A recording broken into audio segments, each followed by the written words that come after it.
關注我，每日更新好房源。今日呢，帶大家睇一套橫琴府，面積係17000尺，4房2個洗手間。咁呢個單位呢，個業主呢就揾咗設計師幫佢設計，全屋呢簡潔，留白啲地方呢都比較多。如果你住入嚟嘅話呢，你可以根據你自己嘅喜歡嘅去做翻個院裝嘅搭配。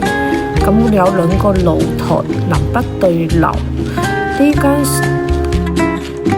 做咗開放式嘅廚房，啲櫥櫃呢用翻都係白色嘅，個冰箱呢都係貼合翻嘅一線店品牌。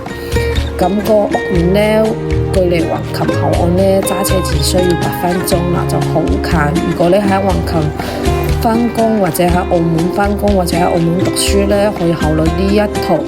呢一個屋苑呢，就南睇海景，北睇山景，有山有水，好風水啦。咁3間房嘅話，我哋去睇翻個主人房。主人房呢，就係入嚟成面都係衣櫃，咁米8嘅一張床，全部呢都係用翻木飾高級嘅家具。呢個係個衣帽間啦，佢嘅衣帽間儲納嘅空間係都好大嘅。個洗手間呢，就做咗雙浴盆，乾濕分離，係啦。個主人房都可以望到海景。咁睇翻個客房啦，呢間客房呢，連住個陽台嘅，都係有1.5米張床、梳妝台同埋電視，同埋個衣櫃。呢個係客廳嘅陽台，睇到海景，好闊綽。